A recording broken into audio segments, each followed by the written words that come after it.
Hello friends, welcome to our channel the farmer trader. Market ఏ విధంగా వెళ్తుందో చూసుకున్నట్లయితే 30 మినిట్స్ చార్ట్ చూడండి. బ్యాంక్ నిఫ్టీ 30 మినిట్స్ చార్ట్ చెప్తున్నా. ఒక ట్రెండ్ లైన్ డ్రా అవుతుంది చూడండి. ఈ ప్లేస్ నుండి ఒక ట్రెండ్ లైన్ డ్రా చేసినట్టయితే దీనికి ఈ 3 డాట్స్ మీద క్లిక్ చేస్తే క్లోన్ అని వస్తుంది. ఈ క్లోన్ తీసుకోవాలి. మనం ఇష్టం వచ్చినట్టు డ్రా చేయొద్దు. మన మార్కెట్ని ఇష్టం వచ్చినట్టు డ్రా చేయొద్దు. మన ట్రెండ్ లైన్స్ని ఒక స్ట్రక్చర్ ఒక లైన్లో ఉండాలి. మనకి ఇక్కడ చూసుకోండి, మనకు వచ్చేసి మార్కెట్ ఒక ఛానల్లో రన్ అవుతుంది.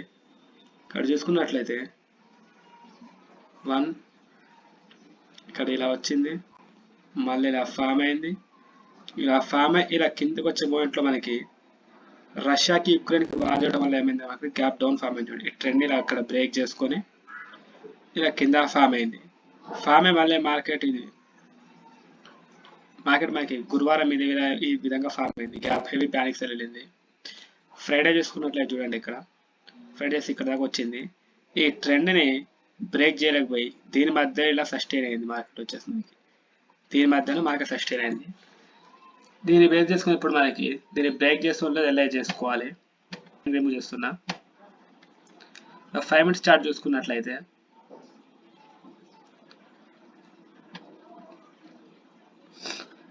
the 5 minutes chart ఇక్కడ చూడండి. ఫిబొనాక్సీ డ్రా చేసుకుందాం. దీనికి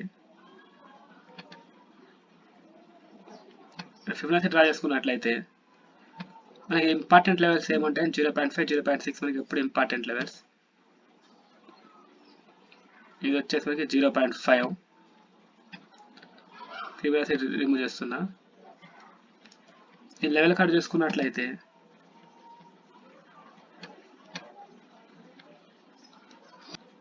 విధంగా ఉంది. మార్కెట్ ఇప్పుడు వచ్చేసి మనకి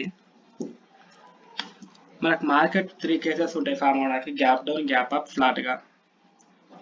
మార్కెట్ వచ్చేసి మనకి ఇలా ఫ్లాట్ ఫామ్ అయింది అనుకోండి.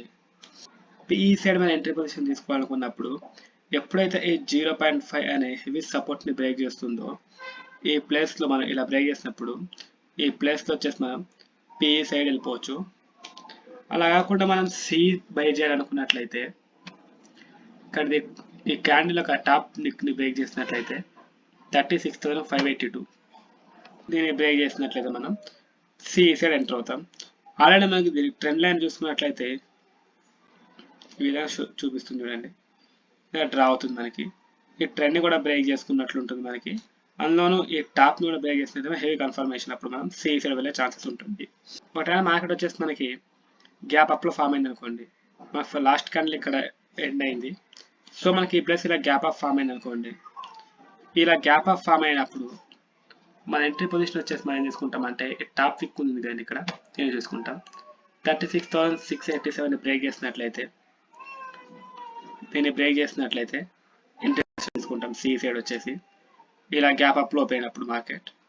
అలా కాకుండా మనకి పి సైడ్ ఎంట్రీ పొజిషన్ తీసుకోవాలనుకున్నట్లయితే మార్కెట్ ఉంటుంది కదా, దాని బాటం చూసుకోండి, ఇక్కడ ఉంది 36,630.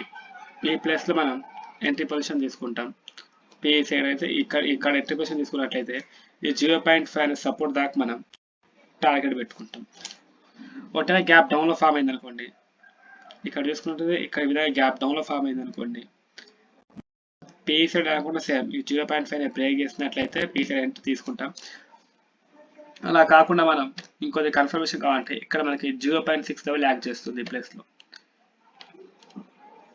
ఇంత ఫిబొనాక్సీ డ్రా చేసినప్పుడు చూసాం కదా, మనం డౌన్లో ఓపెన్ అయ్యి ఈ 0.5ని 0.6ని బ్రేక్ చేసుకున్నట్లయితే మన ఎంట్రీ పొజిషన్ తీసుకోవచ్చు. అలా కాకుండా మనం సి సైడ్ వెళ్ళాలనుకున్నట్లయితే మన ఎస్టర్డే క్యాండిల్ టాప్ ఉంటుంది కదా, ఈ ప్లేస్ ఎస్టర్డే క్యాండిల్ టాప్ని బ్రేక్ చేసినట్లయితే మన ఎంట్రీ పొజిషన్ తీసుకోవచ్చు. ఓకే ఫ్రెండ్స్, ఇదైతే మనకి మండే మార్కెట్ అనాలిసిస్. ఒకసారి మళ్ళీ ప్రీ మార్కెట్ ఓపెన్ అయ్యి చూద్దాం.